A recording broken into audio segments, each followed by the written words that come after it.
Ladies and gentlemen, it's the CBSI Bolo Show! Now sit back and relax as Brian and Jack recap the first appearances, reader buzz, and hottest variants in comic books releasing each and every week. Coming to you from an unidentified command center, here's your host, Brian Wood! What is going on, guys? Brian Wood, Simpleman's Comics, Thursday night, Bolo Show, every Thursday night, 9 p.m. Eastern. Want to welcome everyone to the show tonight. We got a good show planned for you. Bunch of great books out this week. As always, I got my co-host, Jack DeMeo, a.k.a. Mr. Bolo. Go ahead and introduce yourself.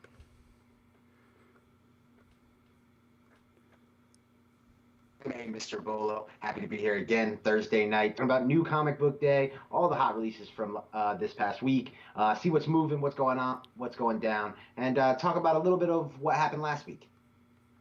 Right. So, as always, we got people coming into the chat right now. Just want to let people know, in addition to the video version, we also have the audio version, which is available via podcast. It's available on iTunes, Google Play, and Stitcher. In addition to that, this show is sponsored. We have Nick Dwortman at slabbedheroes.com. If you want modern 9/8s at a great price and great service, make sure you check out slabbedheroes.com. So, Jack, pretty busy week, right? Oh, man, this is a crazy week, and it's only going to get busier as the weekend rolls in. Yes. So, you're going to Heroes Con, right? Yep. Heroes Con starts tomorrow. Runs all weekend. Right. And I am going on vacation tomorrow with the family, so I won't be at Heroes Con, which, being on vacation, we'll let you guys know now, we will not have a Bolo show next week, but Monday night we are premiering at 9 p.m. a new episode of CBSI Presents Indie Spotlight Series, and we have a great interview set up with Adrian and Damian Wassel, the founders of Vault Comics. There's a lot of great information in that interview, isn't there, Jack? Oh, definitely. It's maybe my favorite one we've done, and I feel like every episode I could probably say that where we've just built on it, and it's nothing to do with the people that we brought on the show as much as it is the. I think we're starting to hear what you guys want to see from these publishers, but Adrian and Damian were amazing, and it really gets you excited to see a second part, and there's definitely going to be a second episode coming. It's the definitely just part one, and I'm excited to bring it. It's a high quality episode, so I'm excited. Yes. So that's going to be Monday night, June 17th, 9 p.m. Eastern, live premiere. So we will be in the chat. Make sure you join us. We'll be talking. We'll be taking questions and getting them back to Adrian and Damian. But there's a lot of great information in that. So I want to take the time right now as we got people rolling into the chat. We got Comic Jabroni. We got Andy King. We got Sarah Hymo.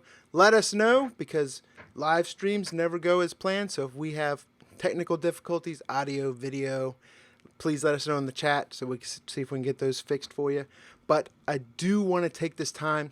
We got Simpleman's Comics has a Patreon page, which I always don't like talking about, but we do have some new Patreon members, and I want to give a big shout out to the new Patreon members.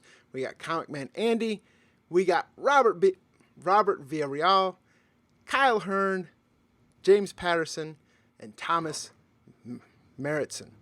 Which, if you know me, I'm good at butcher names, so I apologize. But I do want to thank all the new Patreon supporters. And thank you so much. It helps. All that goes back into this channel. So the production value, whether it's new cameras, new lenses, new software, new whatever, all that helps support this channel. So I want to thank you guys so much. And a lot of those people that just joined, they just also subscribe through Patreon to that new Bolo mystery box. Right, Jack? Right. This is something brand new that we're rolling out.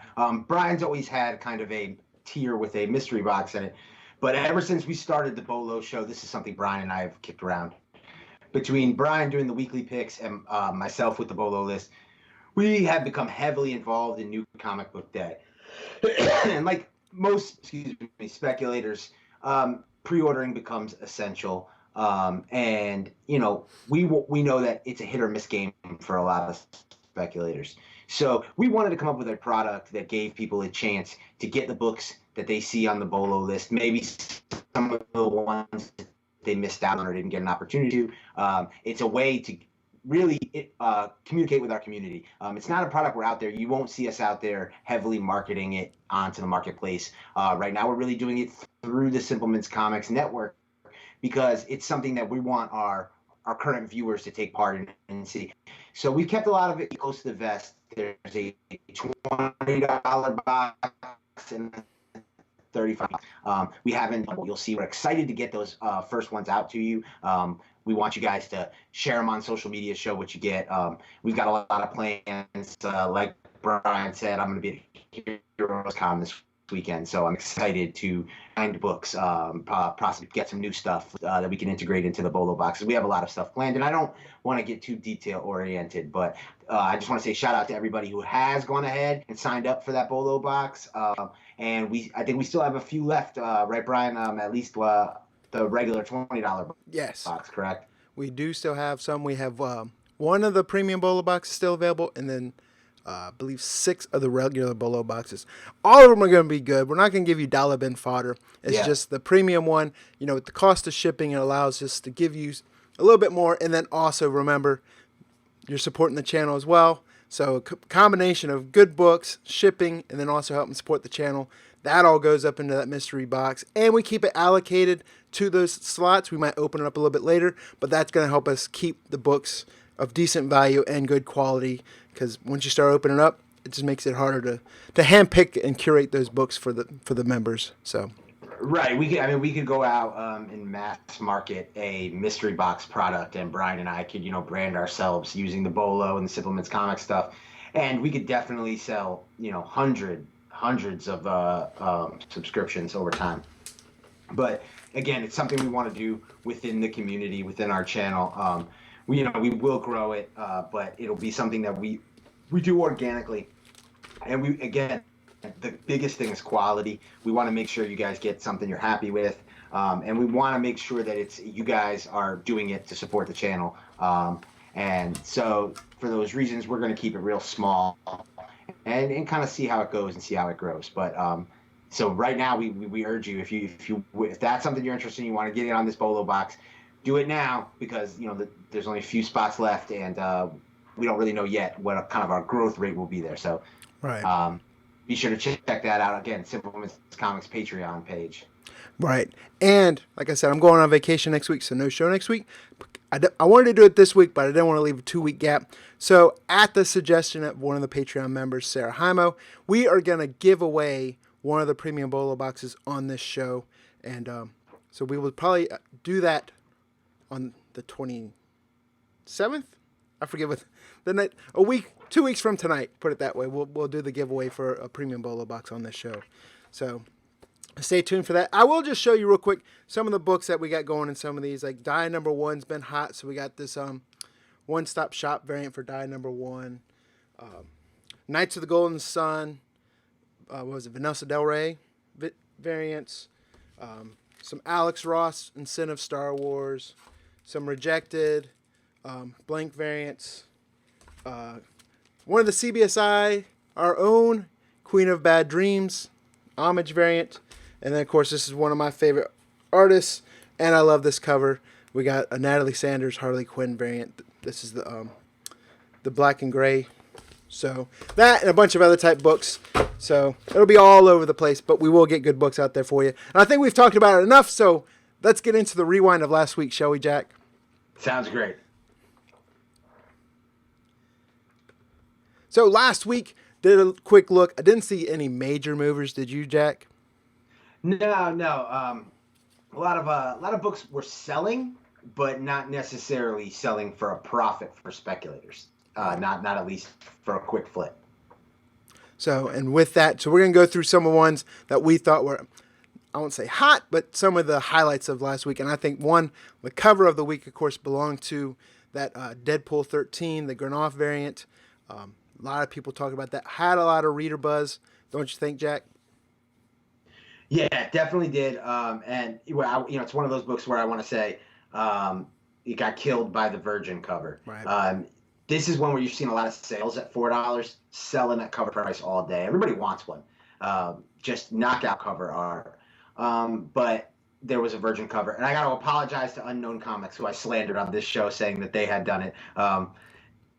It's actually, I think, believe Comic Extra. But it's just one of those things where anytime they do a virgin cover, the trade dress cover becomes, completely almost undesirable within the market. If you want an example coming up, take a look at Absolute Carnage #1. Art Germ just put up some art for a variant, incredible variant, but typical. There's a trade dress, and then there's a 1 in 500 virgin incentive, and the virgin incentive will be all anyone cares about or talks about. And you'll probably see the trade dress available cheap. So that's what you get with this one. But this is a buy and hold, guys, because this is great art. People are going to want this over time. This is one of those $10 convention box books a year to 2 years from now. So, guys, don't be afraid to buy and hold. You got to have stuff coming up at all times. You want to have books popping, and you want to have stuff that's going to pop a year and 2 years from now. So take a look for that. That's a good book if you see that cover price. Right. And then another highlight from last week, one of the bigger books, we had the Black Cat. We talked about the Black Cat variant, specifically the Art Germ and the J. Scott Campbell Virgin variants. Right. It's another example of books where, you have trade dress and then you have virgin. The J. Scott Campbell's a little different, being that it was cover A. Both books are in demand. Both books are selling. Neither book was hitting ratio. And I think that just comes from the high number of store variants that exist. And we've talked about it on the show before. Store variants qualify for Marvel incentives. So if you're creating a store variant for a Marvel book, you're going to get a large number of incentives because your minimum order quantity is at least 3,000 copies. So if a store is doing 3,000 to 5,000 copies, they're even on a book where there's a 500, say 1 in 500, they're going to get at least 6. And while 6 may not sound like a lot, when you're talking about a book that you're trying to sell for $500 or more, say 10 stores getting 6 is larger than you really want hitting the market at one time. Where those books start booming is when there's only 1, 2, 3 available on eBay at one time. So I really think it's more indicative of that. So this book's long-term value, you'll have to wait to see how it shakes out. But if you watched the show last week, you know that Black Cat, I think it's just a cover grab. Look at issue number 2. They put just as much effort into issue number 2 because I really don't think the guts of the book are what is concerning Marvel as far as at least their sales department. Right. And then the last one I got in the recap, I put in there, this is one of my favorite reads from last week, especially from an indie side. This is from Scout Comics, Category 0, number 1. I really like this issue, and that's coming from, I've said it before, I'm not a huge X-Men fan, but this has that X-Men, the mutant gene disease that affects 1% of the population, and it gives them mutant abilities as they mutate. Great first issue, leaves with the cliffhanger, and I actually was emailed today by Adam. I'm not going to butcher the last name. I'll say Kiamil, but that's probably wrong. But he emailed me an advance copy of issue number 2, read that today, and it is just as good, so I'm looking forward to picking up a physical copy as well. So I know you haven't had a chance to read this yet, Jack, but it's gotten good reader buzz, and James Hake even talked about this book himself during our CBSI Spotlight interview with him. Right. Yeah, it's another book. It's selling at cover price. It's had some sales creeping up to the $10 level. I think more copies have hit the market, so it's dropped back a bit. That we had a major Bolo on the show talking about that Scout store variant for Category 0, which I think now is sold out, if I'm not mistaken. Yeah, there was an ash can, and then there's a web exclusive, I believe. Right. Yeah, so, Brian's almost even underselling it because, it's one of those things where he has talked before that he's never really been a Scout reader, and then he's talked that he's not really an X-Men reader. And yeah, he hit me up today, excited after reading issue 2. So I'm sitting there almost like real jealous, like, damn, I haven't even read issue 1 yet. I'm behind. And I love the X-Men. So excited to read this. I think Scout's got a hit on their hands. Right. So, and that's going to bring us to the end of our rewind from last week. So we are going to get right into this week's Bolo list. And I'll bring up the copy of the Bolo list. And we'll summarize, as always, each week we go through the confirmed first appearances, a reader buzz section, variant buzz, and then we also have a long-term playbook from Jack DeMeo, aka Mr. Bolo himself. But think we need to summarize the list again, or should we just go right into first appearances, Jack? Let's just crack right into it. Right on. So we do have confirmed first appearances for this week. As always, I've seen comments on Jack's list. Hey, what about this person? What about this person from this comic? Remember, Jack puts the list out Tuesday night before a lot of books come out, so it's whatever we can confirm at the time. And then truly confirmed actual first appearances. Some are missed, and then some we come to find out aren't confirmed or true first appearances, right, Jack? Right. And, it's one of those things. I absolutely love Bolo Nation. This is not indicative of the community that we have within this show, that watch this show on a weekly basis. But, yeah, it's kind of a lose-lose proposition a lot of times because if you don't include somebody because you wanted to get the content out early, then you get told, well, can't you hold it up or can't you wait? And then if you wait, like when this list began, my whole idea was I'm trying to get this out right before shops open at 10 a.m. on Wednesdays. So I would hold it till the last second. People didn't like that and they wanted to get earlier access. So, we had to make some changes.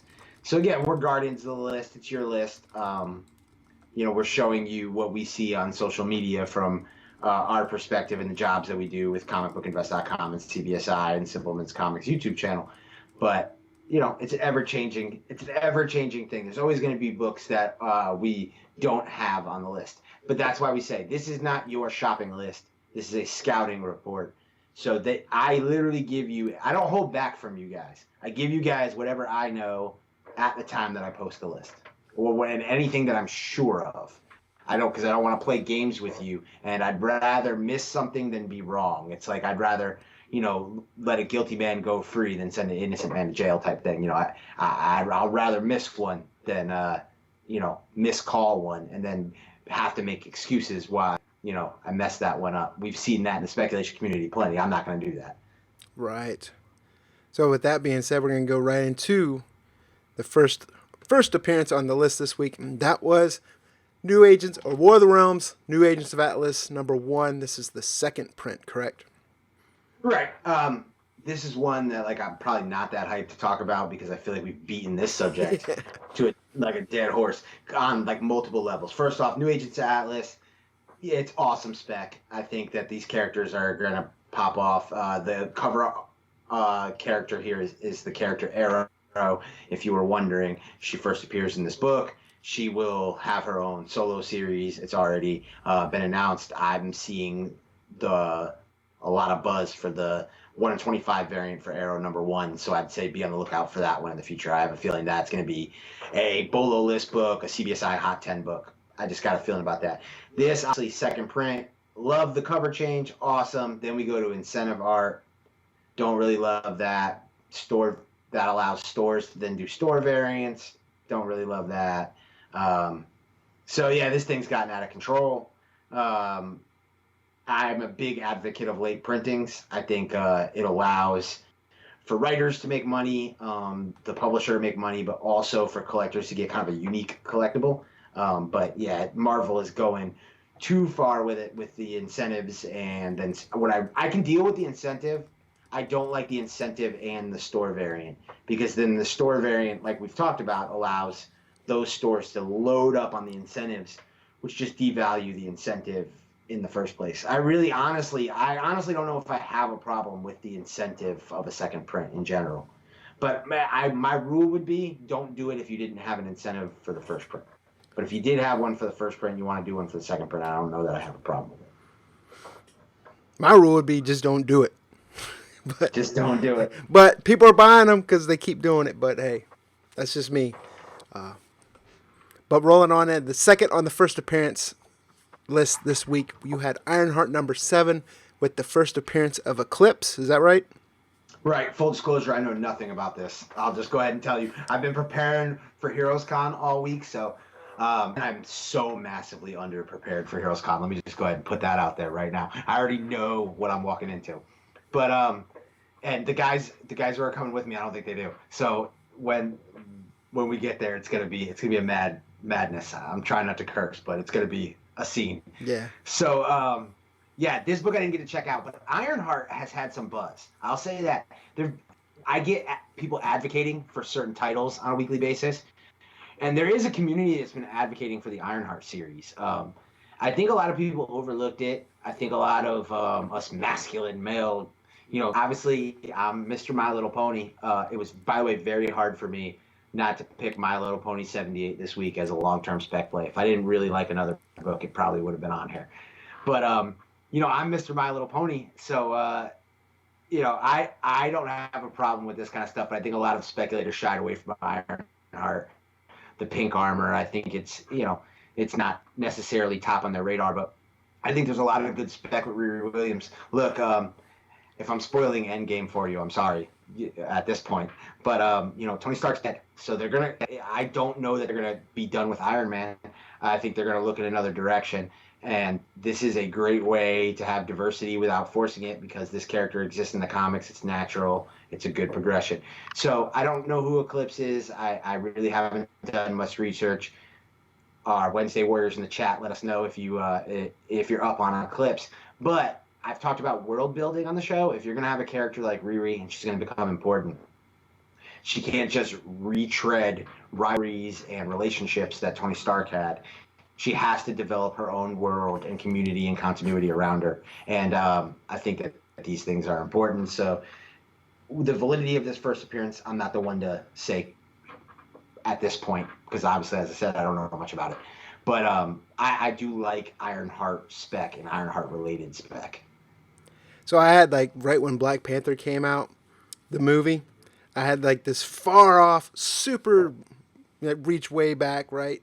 Bring in the dunk spec that in the MCU they were gonna make Shuri Ironheart, because the spec, the genius, the smart, the science, and then she was working with Bruce Banner, and then I thought, oh, they're gonna bring her in with Iron Man, and eventually Shuri in the MCU was gonna be Ironheart. I don't really think that's still true, because I think the Black Panther storyline will probably follow more closer to the comics, where I could see Shuri becoming the Black Panther. But yeah, that was a far off thought that I had at the time.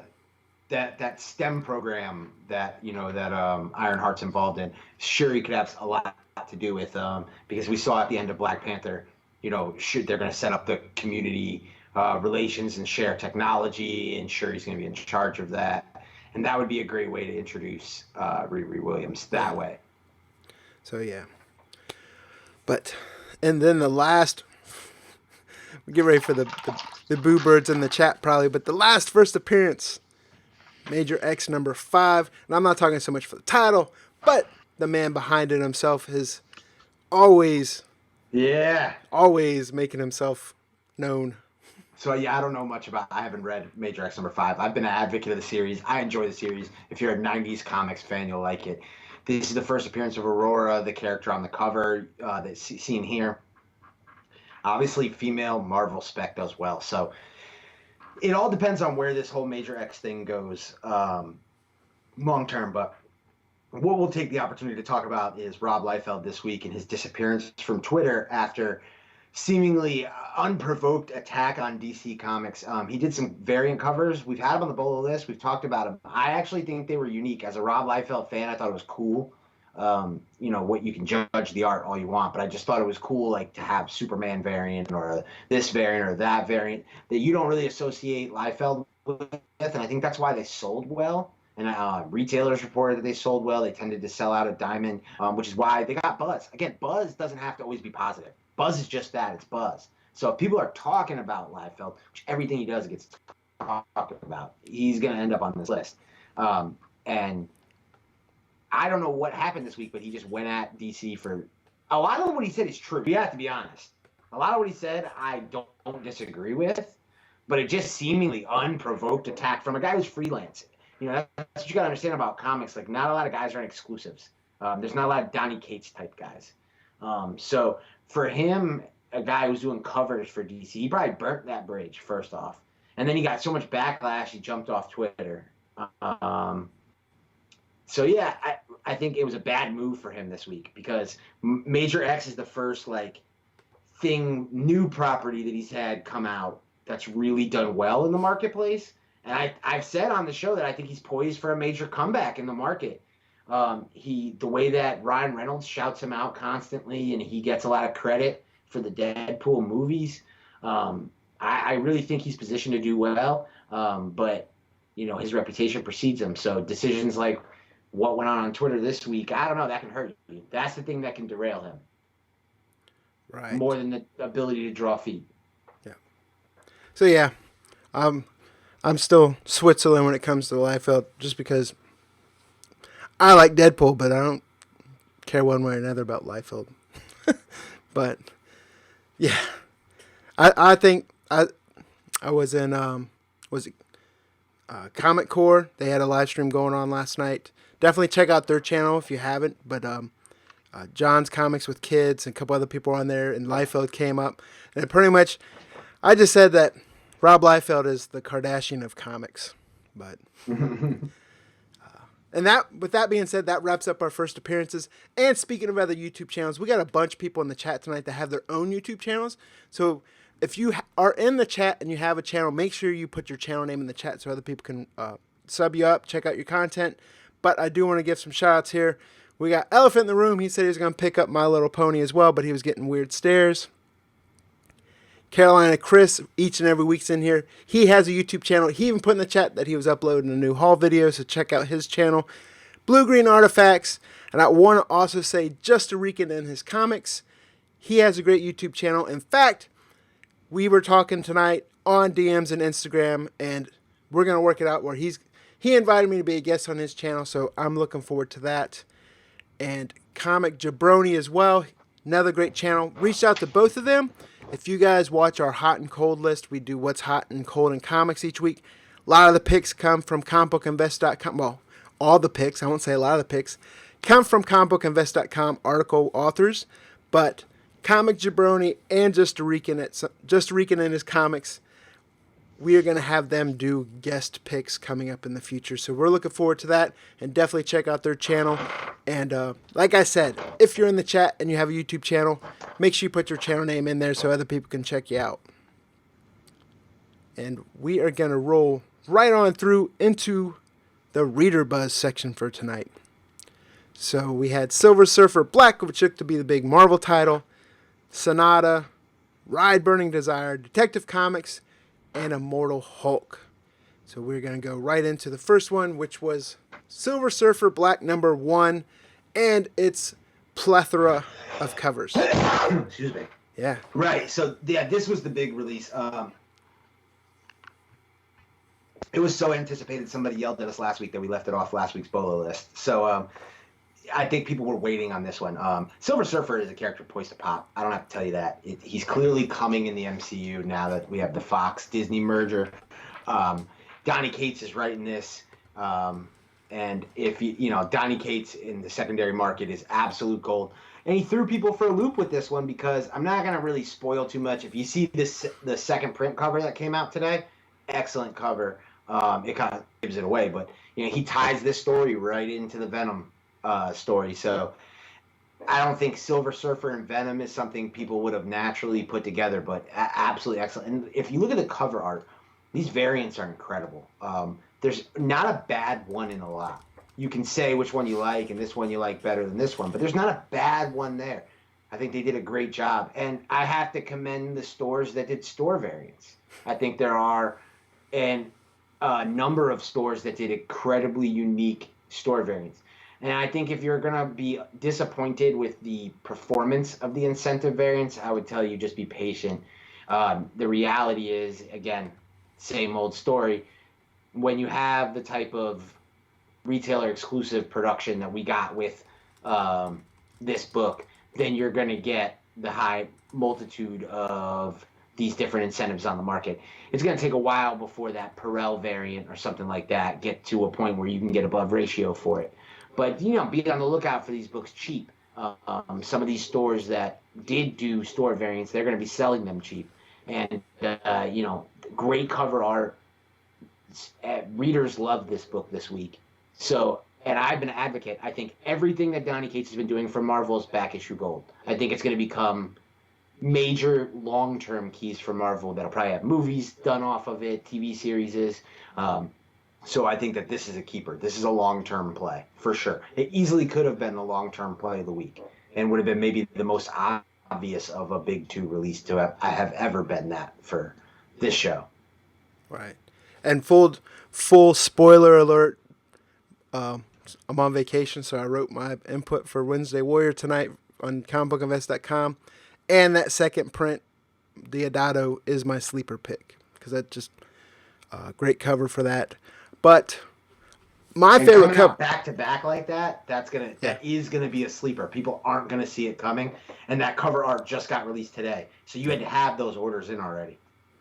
Yeah, and of course my favorite cover was the Granov cover, and then I like the Daryl Peril cover, but I really like the Granov.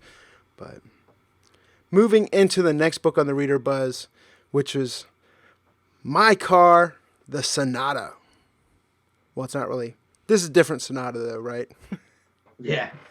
So as Image Comics released this is it was really getting late buzz. It wasn't a book on my radar a few weeks ago. There was a lot of talk of it coming up into release day. Andy Tomberlin was actually a big champion of it. Shout out to Andy from the Indie Spotlight series, who will be with me at Heroes Con this weekend, getting his content collection on. So again, guys, while you may be bummed, we won't have some of our video production next week, understand that Brian needs this vacation because we are going to overload him with things to do for the coming weeks. So rest up and enjoy that week off. Go watch some of that old Simpleman's Comics content. If you're just a new subscriber in the last year, go check out some of that old vintage content because there's so much good stuff on there, so much good like evergreen type stuff, things you need to bring to a convention, how to ship a comic book. Be sure to check out that stuff.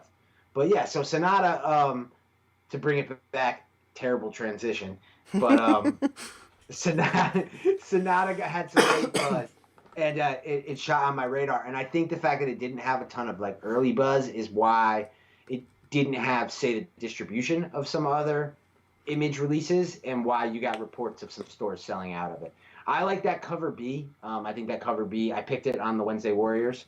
It is one that I would tend to like gravitate towards eye-wise, but we've noticed a trend with these Image books that when they get optioned, it's cover A over cover B, kind of regardless of cover art, which is interesting. We'll have to see if that trend continues, but certainly you're seeing it like right now with Die.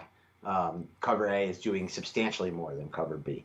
And, you could probably argue cover B is lower printed. But, it's just kind of the way the market has proven to go. So that's something to keep an eye on if you want to spec on Sonata. Right. I was drinking from my cup. But so the next one on the Reader Buzz was Ride Burning Desire #1. And this is another one that had quite a few store variants, right? I know it had a Virgin store variant with that Adam Hughes cover. It's in the Reader Buzz section, but nobody was pre-ordering this book to read it. I'm not trying to disrespect the book at all. But all the buzz on this book was surrounding that Adam Hughes cover. Right. People love that cover. People say it's a throwback to some of Adam Hughes' older, more risque stuff. But again, I can't blame the creators of this book the way that I'll shame Marvel for doing the Virgin covers. Because again, guys, you got to remember, we're talking a creator-owned series. We're talking independent comics. It wasn't Adam Hughes doing it. It was the writer and, the regular author, the creative team. And you got to understand, guys, we've heard this before. These books break even at best a lot of times. So how do you blame a creator from taking advantage of a secondary market that allowed them to print, 4 or 6 different colors of Virgin variants for the cover A that you see there from Adam Hughes? That's where it's on us as a market to kind of say no mas and pass on some of this stuff. But these books sold out, and I think it's going to hurt that cover A. I like the cover A. It was a book I pre-ordered. It's a book that will probably just stay in my Adam Hughes boxes for conventions. It's not. I don't expect it to do a lot in the secondary market because of all of the virgin variants. Again, that's the way people go. It'll be interesting to see one day if there is a backlash to some of these retailer exclusive variants, if stuff like that starts to become less desirable. But as of right now, that's what people want. They want that lowest printed copy. Right. And then rolling right on in, we're going to go into, this was the end of the Arkham Knight arc, right? In Detective Comics 1005. Right, and a lot of this arc has been on this reader buzz, maybe the entire arc. And I have to give it to the creative team because they told a story that captivated fans for the entire time. And I've heard a lot of negative talk about Detective Comics from other YouTubers, from other speculators. But you really got to look at it from where they were coming off Detective Comics 1000. There was a lot of negative talk in the speculation community about Detective Comics 1000. And I think that it's a far better spec play today than it was upon release because now we understand the importance of the Arkham Knight in that it's a new character. So I think a lot of readers were very interested to see how this story played out. And from a speculation perspective, again, guys, we talk about this. This is something that Brian and I think is very important. Reading is essential to speculation because if you're choosing a character just off of a pretty picture or what your generalized ideas of this character in the market, you're going to make mistakes. But if you can read these books, if you can be able to make those assessments of how does this character flow in this universe, in this world, how would other writers take over this character? Will this character have staying power? Do other people like this character? Reading these books is how you're going to get that feel. And so that's why I think this book is very important. Do I think it'll have a lot of secondary market value? I don't know. But I do think, again, another way, Dan Piercy from the Reading Pile, he has talked about this. Another good way to make some money is to lot up these books, to sell this story as a whole. I think you could do well with that as well. But I do like that cover B. I think that cover B is a cool cover. Right. And I like, I'm not going to even try to say his name. I always just say, that Seigic is his last name, right? Seigic. Yeah, that Hawkman guy. Yeah. He does awesome covers. Every time he has a B cover for DC, he's done a lot of Hawkman. So I pick a lot of his covers up more for the art. But this is one that I enjoyed, that detective arc. And it's one that I would actually pick up and trade because that way I like the story and I like to buy the floppies. Right. But if it's a story I like to read a lot, I usually pick up the trade so then I can just don't have to worry about messing up my own copies. Yeah, this is definitely a must-buy trade. So if you haven't read this story, it's definitely one to check out. And it's not one where you have to be like heavy into Batman lore to pick this story up and read it. I think that you can jump in there. Anyone can kind of jump in there, and it's kind of a cool new story, new school Batman type story. So, and then we're gonna roll right into the last one on the Reader Buzz this week, and that is the Immortal Hulk number 19. I think this issue rebounded this series a little bit. This is one I was able to read, and I talked to some people about. And, we talked about how this series ended up on the cold list on the Hot and Cold show on Simpleman's Comic YouTube channel, 9 p.m. on Wednesdays. Because, the ebbs and flows of the market, the same way Venom was super hot for a while, and then Venom dropped back down, and Immortal Hulk became hot, and Naomi had its time in the sun, and everything has its moment. Immortal Hulk started to drop back. People really like how Harpy has been received. She's vicious. And, the whole Abomination story has done really well. It has played off really well with readers. So again, guys, this is a series built on reader buzz. This is not a series built on gimmicky incentive variants. Marvel could do an incentive variant for every issue of this series, and they'd sell more copies. This is one of the few series where, aside from, I think, issue 16, they've avoided serious mistakes. So, I got to give them credit where credit's due. We're still seeing some terrible store variants coming out of the Immortal Hulk series. I'm not going to name anybody by name, but there's been some like real mailing it in store variants, just taking old art and just throwing it out there with a number, and releasing it to release it and trying to take advantage of the market. So shout out to all the disciplined collectors who have figured out that those Alex Ross covers are the way to go. But I will say I did see a lot of people talking about that Lupicino spider armor variant this week. Like kind of a surprisingly large number of people talking about it because it wasn't one that I thought had any real significance. Because we're gonna see these Marvel Spider-Man costume variants, and they're gonna be a plethora of them. But for whatever reason, people really jumped on this one. So there was a lot of talk about it. A lot of people were trying to pick it up. Right. I picked it up off the rack and then I put it back just because it's one of those ones where the covers in the book don't match. So I was like, But I do like Lupicino's art. And that wraps up the Reader Buzz section for tonight. So we're going to move into, before we move into the Variant Buzz, we got more people that came into the chat. Elephant in the Room. He keeps putting stuff in there. So if you see me laughing or smiling, it's usually something that Elephant in the Room's put in the chat. But Comic Cats are in there. They got a great comic book channel as well. Definitely some good satire and good humor, and it's skits with comic books, and it's really done really well. And then Derek Magnus, welcome to the chat. Mr. Variant, Floppy Cop, definitely, and so we got V, a lot of great people coming into the chat, and with that being said, we will go into the Variant Buzz, or Variant Buzz section of the night. You had a great list of variants on here, right? You had Venom, you had both Venom and heavy this week. Yeah, Venom and Symbiote, those secret variants. That Art Germ Catwoman 12 was one of like his best covers I've seen in a while. Freeson breaking out the Batman Who Laughs variant. Silver Surfer Black, he got all the variants for that. Amber Blake, the incentive no debt variant. It's probably no day, but I say no debt. And of course, we already kind of covered that Agents of Atlas, and then you have a Perio variant on there, right? Right. So we're going to go right into it, and we're going to kick it off with that Venom secret variant.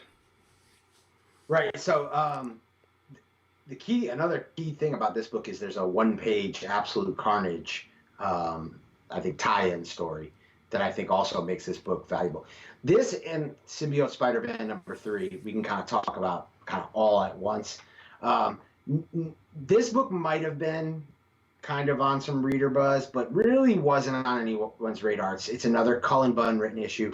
So I think there's a lot of people from the speculation community, they're waiting for Donny Cates to jump back into this story, bring this thing into Absolute Carnage. Because there's another War of the Realms tie-in type. Yeah. So people got caught up with that first appearance in, I think, issue 13. But, first appearance. But, because you see that thing's not already. But anyways,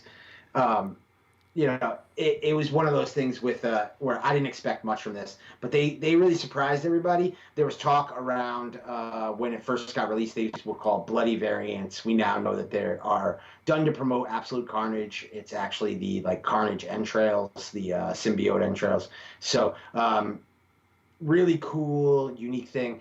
We're hearing 50-50 allocation for sure on Venom. I've heard mixed reports on Symbiote Spider-Man from 50-50 to 25%. I think it depends on the size of order you were putting in. It seemed like shops that were reporting 25% tended to be smaller shops. So whether or not these will have long-term value power, we'll see. But it's important to know these secret variants work. When Marvel puts these things out, people chase them. And they honestly, not just Marvel, independent publishers have done well with them. But, people like that thrill of the chase. We had commenters say that they didn't want to see these books for $10 or whatever at release day. Definitely don't do that. Definitely don't ever pay those inflated prices. These should be real chases for the consumer. These should be cover price books. So as far as rarity, I don't know. I do think that the Carnage covers with the red entrail stuff will be more desirable than the non-versions. Right. We went in, my buddy Matt and I, call him Washington Apple Matt, but we went into LCS and we looked and there was none in there. And then buddy Sean, who works there, he did like the crazy drug dealer thing. He's over in the corner. He's like, "Hey guys, psst, hey," and headed us over there. And then he came back out from the back room and he's like, "You guys looking for these?" And we're like, "Yeah." And he's like, "I figured you would." So I got a copy of one of each of them, and I'm not gonna keep them. I'm actually gonna throw them in one of the Bolo boxes. So we'll do that. And yeah, there was people still coming in looking for them, and then people were calling because, like I said, Third Eye Comics, a smaller store down by me in Southern Maryland, but people were calling up to the Annapolis store looking for copies as well, which is their bigger store. So, with that being said, we will go right into the Catwoman Art Germ variant. This one, as soon as it was announced, I actually got hold of Slabbed Heroes and ordered a 9/8 copy of this from him. So I know people are well aware of this cover. I mean, the art came out before FOC or Final Order Cutoff, and there's a lot ordered, but I love this cover that much that I'm happy to get this in a 9/8. Right, so this is actually an homage cover. It's kind of taken right off of a page of a book. I'm drawing a blank on which actual issue it is, but this is Brian hit the nail on the head when he's talking about the fact that this was just heavily ordered, heavily talked about early on in the game. So this is another long-term play candidate because I do think that book is going to have legs. I think it's one of Art Germ's best Catwoman covers. I think that the kind of homage old school approach with this cover. Batman number 42. There you go. So is a winner here. It's different and it's a real departure from some of the other covers that Art Germ's done with Catwoman. So I really like this cover, and I kind of agree with Brian. I think it's a perfect one to jump all over and grab that 9/8. And yeah, I do think there'll be a lot on the market for a while. But again, we advocate with these DC cover Bs, they're long-term plays. You gotta let the market dry up because collectors are buying them for the love of the art. They're buying them, they're keeping them. And that's going to dwindle the market down over time. This is a prime example of it. So this is a book you grab 3-5 copies, you stick in a box, and you feel good about.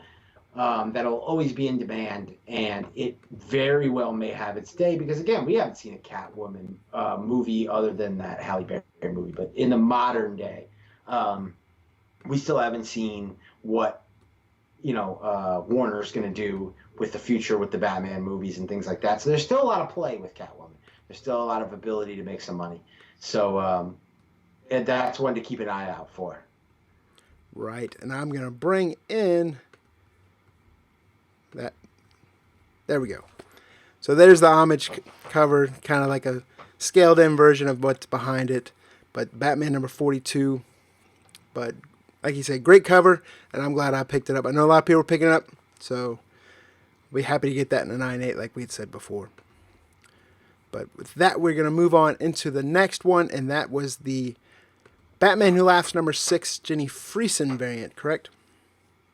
Yeah, and this is real cool just because it's not the artist you would think would do a Batman Who Laughs variant.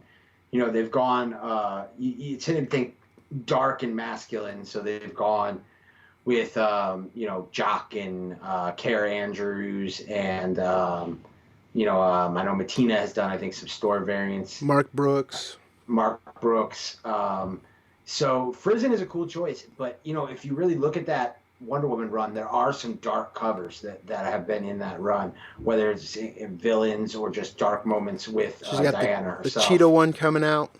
Right. So I think Jenny Friesen is real diverse. Also, she's done a lot with like Buffy the Vampire Slayer and stuff like that, where she kind of plays in that world. Very diverse artist. I think she's already hit that like B+ level. Yeah, she's got a Faithless cover coming out. The Faithless erotica covers. Poised to hit that next level. She will be at Heroes Con this weekend. I don't want to like commit to like what we're gonna bring to Simpleman's Comics YouTube channel yet, because you never know when you go to these conventions how things are gonna work out with timing and everything. But I've got Mike Morello from Cover Tunes, the writer of Cover Tunes, who's also featured on the Hot and Cold show, who has interviewed Jenny Friesen before. We want to try to get an on-camera video interview for the channel. That's something we're really hoping to do, and you best believe if we do that, we'll try to bring this book up for sure. Right. So yeah, I mean, it didn't seem like it was a big mover, but like you kind of hit on all the points. I liked it because it was different, And if you're a friend of Jenny Friesen, friend or fan of Jenny Friesen, it's definitely one book that's worth picking up just for personal collection. And I'd say, in my opinion, Bolo on a long-term play of sets of 1 through 6 of Batman Who Laughs. I especially like the set of the cover bees. Right. I put a few together myself. That's one I want to hold on to for a little while and see what happens. That very well could be a set you sell, that set of 6 for $60 to $75. Not that long. I mean, I could totally see that happening. Right. So with that, we're going to move right along, and we are going to bring up Amber Blake, number 4. This is the incentive variant, the 1 in 10, correct? Right, and this is one where like a hater would say, well, look, every issue of Amber Blake, the 1 in 10 incentive has gone down from the previous release. Right. That's nothing to do with the creators of this book or the artist who Karen noted, who does, again, I'm probably butchering that last name. I don't know phonetically how you pronounce it, but it's nothing to do with them. It's just all it is retailers finally taking 4 issues to figure out these incentives are selling, and they're selling at such a price above ratios. We've broken the math down before about how just on the sale of an incentive on release day, you could make the money back for your 10 copies and be in the profit extremely well, allowing you to order almost an unlimited amount of these and be profitable. Dealers just weren't paying attention to this, mostly because of the fact it's like a reprinted foreign trade. It's a oversized book. So for these reasons, a lot of people shied off of it. But while the book has dropped in as far as resale of the incentive, it's still going more than double ratio. So it's still a hit.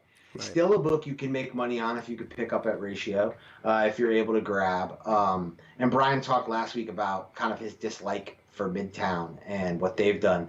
And you see even that they went above ratio with this book, almost double ratio with their price of this book. So this is on people's radar now. People have figured out that this is a heater.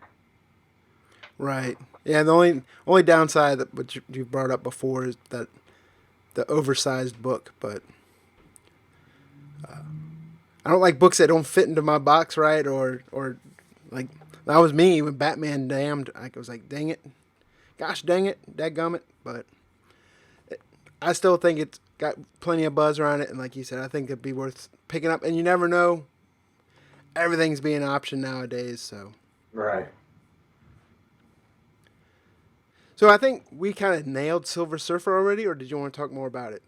Nope. I think we hit it. I think we hit everything there. Everything else we talk about be redundant. Right, and I think same goes for Agents of Atlas. Yeah, definitely. I don't even think we need to talk about that one to begin with. Right. So with that, we're going to go right into Justice League Odyssey number 10. This was the cover B, Lucio Perillo, and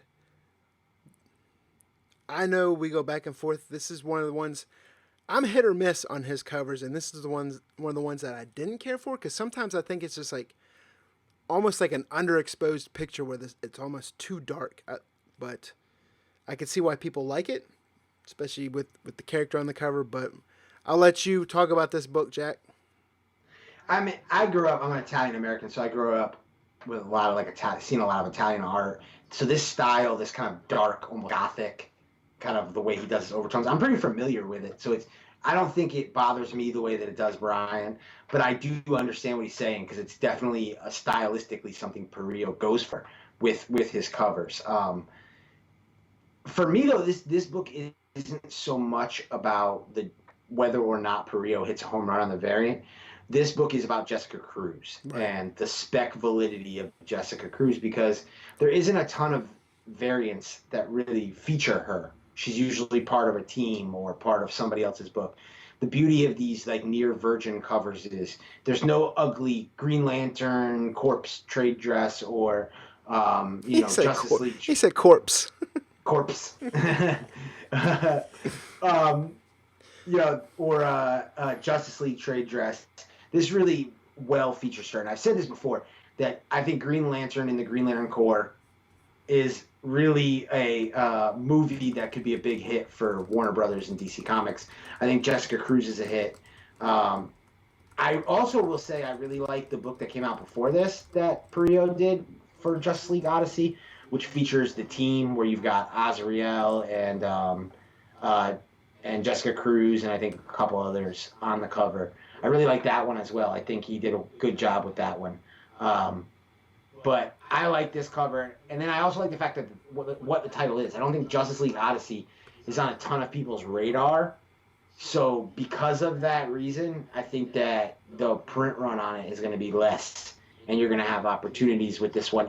If Jessica Cruz is the important character I think she's going to be, you're going to be able to later on down the road. This may be tough to find. So if you've got this, again, this is a buy and stash book. It's not an expect to flip book.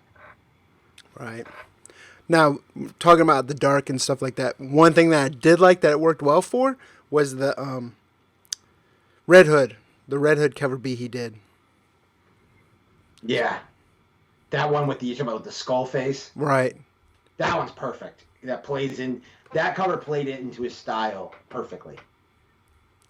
But for a lot of people that aren't familiar, like, Perio really cut his teeth with like those Dynamite covers. So he, a lot of his work played into like that Warlord, Son of Mars, and Queen Sonya, and Red Sonya, She Devil with a sword. Yeah, a lot of those. That was my big pick last week was that his cover for Red Sonya, Birth of She Devil. But yeah, if you're ever looking at back issues, you see cheap back issues. Literally any of those titles I just named. If you're seeing those variants, you look in the barcode and you see that number 2 instead. If it's issue 10, if it says 10-2-1-1, if you see that, grab those cover B Perio books because they just always are dried up on the market, and they're tough to find in good condition because Dynamite uses real cheap paper, especially years ago. If you can ever find those Virgins, huge money in the Virgins. Right. So that's going to wrap up the Variant Buzz section for us tonight. Carolina Chris, he was put in the chat that he was looking for a Friesen Wonder Woman cover recommendation that he could get signed by Friesen at Heroes Con. One of my picks was... my God. There's tons of them, right? Right, like that's a tough one. That's a take your pick. The one that was like the Jennifer Connelly looking cover. But one of my picks was like that stood out that was different than a lot of her covers that a lot of people didn't like was the couple covers that she did that was almost like the travel postcards because the colors were brighter and I like those. It just stuck out to me because I love all her covers, but those were ones that I liked because it was kind of different from what she normally does. But right, I think that was like technically like a Mexican art style, right. Like in those travel art posters. I like I don't remember the issue number, but there's one that stands out to me. It has like the navy blue background, and she's supposed to be like Lady Justice, and she's got like the scales, and she's blind with the blindfold. I don't remember what issue number that is, but that one always stood out to me. But I tell you, yeah, Wonder Woman 70, and that's the one I think he picked. It's got that like teal blue background. Yeah, that's a great cover too. I'll tell you, it doesn't matter, man. They're all great, and I talked about this last night. If you watched the Hot and Cold show, about where we talked about SS books being on the cold list, but I talked about where there's value in them, and it's these cheaper books. Jenny Friesen Variants is a prime example. You can buy these things for cover price. You pay. She's not going to charge you to get one signature graded. Yeah, she's like one of the nicest people you'll talk to also. Right. She's not going to charge you for that. You're going to pay like 20-something bucks to get that shipped back from CGC. You can lower your cost per book depending on how many books you get. But you're going to be into this book for probably under 30 bucks. And yeah, I mean, is it going to be a $200 book? No, but you'll have value in that book. You want to sell that book, you'll be able to get $75, $85 to $100, depending if her star rises. She becomes that A level, and then again, wait till Wonder Woman comes out next summer. So that's a great book, a great one to get, definitely for sure, at Heroes Con. And anybody who's going to be at Heroes Con, make sure you guys are hit me up on social media. I will be around. Definitely, if you see me walking around with the CBSI shirt or with the Simpleman's Comics shirt, stop me. Let's take a picture for social media. So definitely holler at me, Carolina Chris, and anybody else. Right, and if you find me there, I'll give you $100. I'm just kidding. I'm going to be in Tampa. But we're about to get into long-term play. I do want to, real quick, as soon as this show is over, we are going to publish the first FOMO show, right? With FOMO the Puppet. Right. If you've watched the Hot and Cold list, we got Topher S., who does FOMO the Puppet. He's not every week, but as much as he can, he's going to give us little mini episodes of the FOMO show. Sometime he's going to go right at Jack and I. And then Topher's a great guy. If you read his True First article on CBSI, he's one of those spec guys that digs deep into the weeds, and he'll come out with issues that you're not even aware of. But FOMO the Puppet on the FOMO show, as soon as this is over, will be published and live. So it's, like I said, it's not long. It's about 2-3 minutes. They're going to vary in length, but they're going to be short, and they're going to be great. And it's going to have some good spec value in there as well. Don't you agree, Jack? Right. It's another example, guys, where as soon as FOMO appeared on this channel, you guys said, oh, we need the FOMO show. And we've told you guys, we're going to create content you want. That's our entire goal. We don't care what naysayers say or people outside the community. We just want to create content that you guys are going to enjoy. So the second I saw those comments, I got right in touch with Brian and said, we need to do the FOMO show. We got to find a way to do this. But yeah, we don't control Topher, man. We don't control FOMO. So we don't know what's going to come out of there. So yeah, don't put it on us. But at the same point, if you know anything about Topher, you know he is one of the most talented speculators, if not the most very talented. And I feel he's the most very talented speculator in all of comic speculation, myself included. So he's the guy I go to when I have a random question about a random book. So these videos, while they'll be humorous and they'll be fun, pay attention, because there's also going to be some spec in there that you're not going to hear anywhere else. Right. And yeah, Jack and I, big wrestling fans, so we kind of relate it to, if anyone's been watching WWE lately, it's kind of like the Simpleman's almost Firefly Funhouse FOMO, but with good comic knowledge. So we're going to get into Jack's long-term play here in just a second, but we wanted to make you guys aware, in case you were to drop off earlier than that the FOMO, the first episode of the FOMO show was going to be published as soon as we're done here. So with that being said, we're going to go right into Jack's long-term play of the week. And with that, we have Event Leviathan #1. Tell us all about it, Jack. Right. So this is a book that maybe is one of the more mainstream picks of the week that I pick. A lot of times we talk about indies. We talk about kind of like off the beaten path type cartoon related stuff that the market's not talking about. Now, people were definitely talking about Event Leviathan, but I want to talk about Event Leviathan in a different context. I don't want to talk about it from Reader Buzz. I agree. From a Reader Buzz perspective, it was there. I am going to sell the spec of this series. Now, if you've watched this show, then you know that I have already advocated for Brian Michael Bendis the same way kind of I've championed Liefeld, where I say if you take your opinions of Brian Michael Bendis out of it, and you just look at this from a kind of a speculator, neutral, I'm looking at my wallet perspective. DC, when they brought him in, they championed the signing of Brian Michael Bendis harder than I've seen any writer or creator be championed that switched publishers yet. This was a big get for them, and they've put a lot behind him.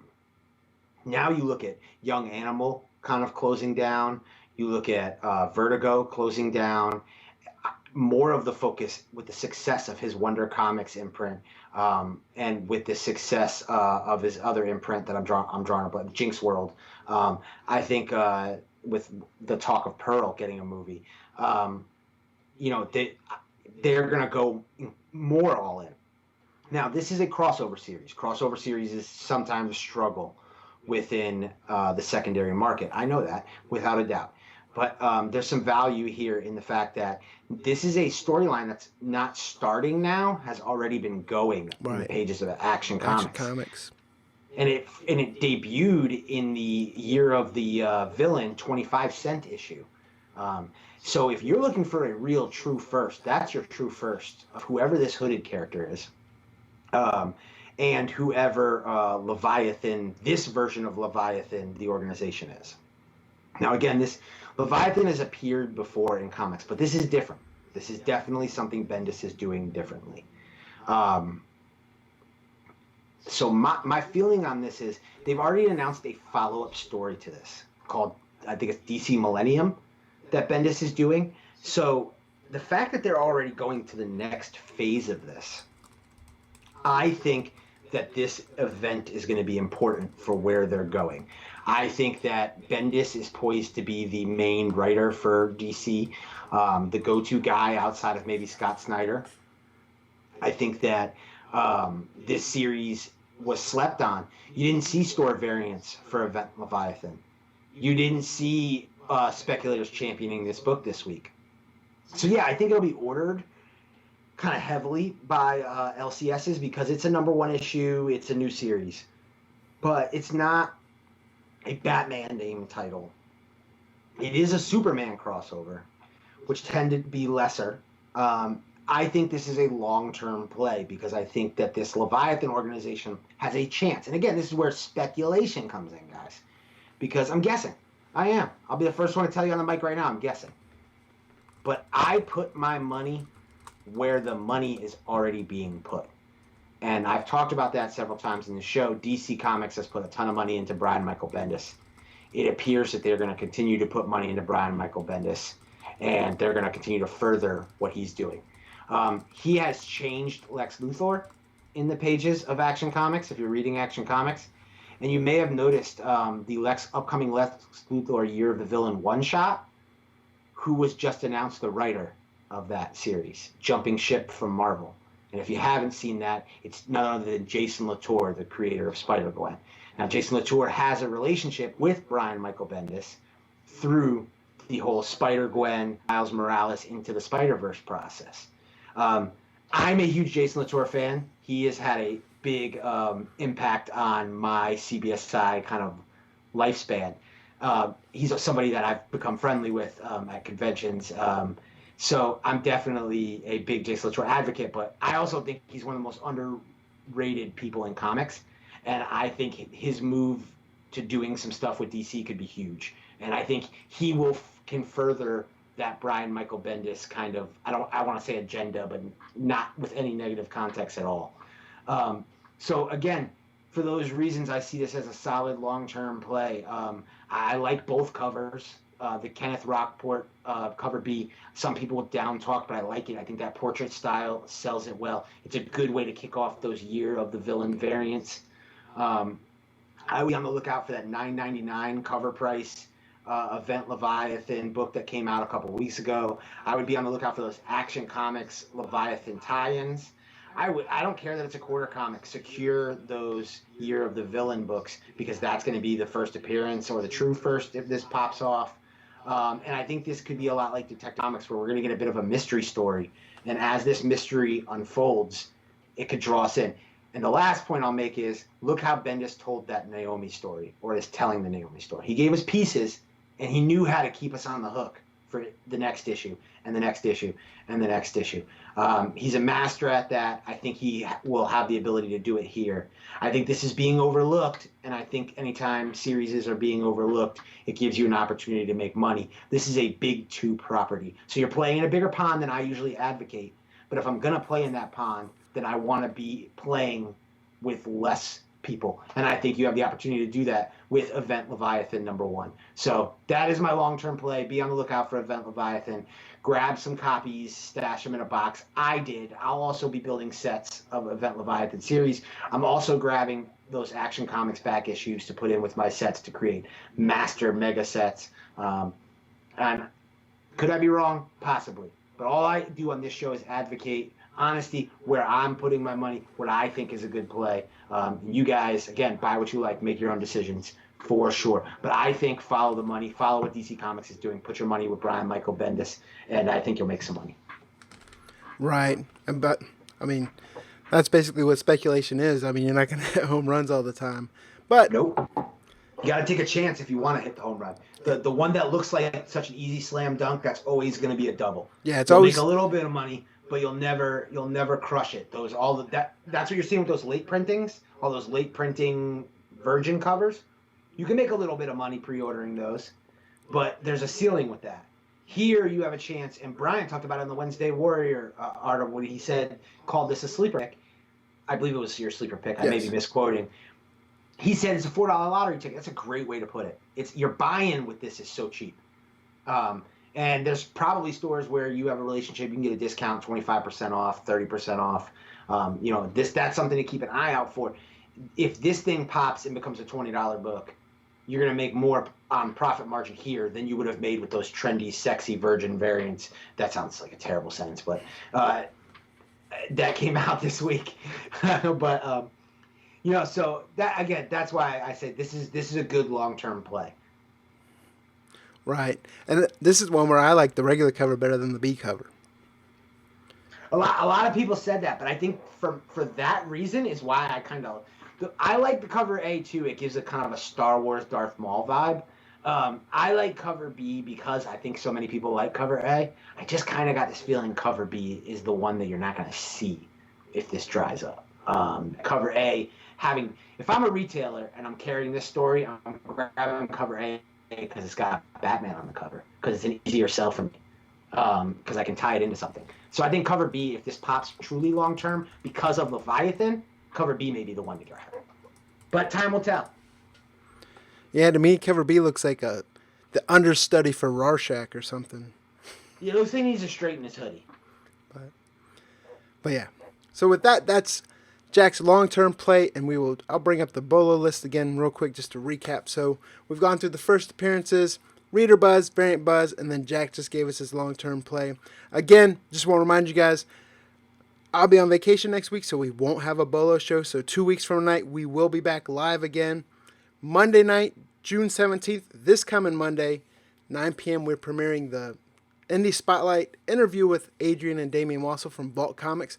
A lot of good information there, guys. Definitely want to check that out. If you don't make the premiere, watch it on the replay. And as always, it will be up as an audio version as well, so you can check it if you want to do the CBSI Bolo podcast. It will be up there as well, as well as the audio versions of the Hot and Cold list, all the other Indie Spotlight episodes, and the Bolo show as well. Jack, is there anything else you want to say about Heroes Con or anything? Yeah, definitely be following at Comic Book Invest CBSI on Instagram. I'm going to try to go live as often as possible whenever the opportunity presents itself. So while you won't see me live on this channel this week, you will see me live this weekend. So be sure to follow, again, at Comic Book Invest CBSI on Instagram,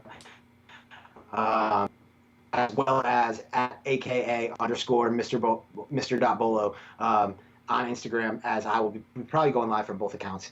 But definitely have upcoming content coming. Again, we've got myself, Andy Tomberlin from the Indie Spotlight series and the Indie Spotlight series show right here on Simpleman's Comics YouTube channel. We've got Mike Morello from Morello Tunes, Cover Tunes, excuse me. He's at Morello Tunes on Instagram, who again writes a fantastic article, cover art driven.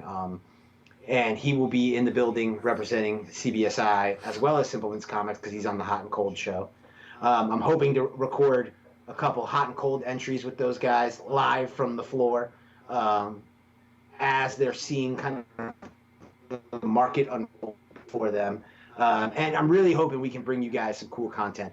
Definitely let us know in the comments what you would like to see from convention coverage because, I'm flexible. I'm open to what you guys want to see. And also, this one will be the only one. And it would actually be the first time Brian and I have been in the same building. So at that, I expect that to be able to be something where we can really kill it. So let us know what you guys want to see out of our convention coverage, what type of content you'd like to see, whether it's add-on content.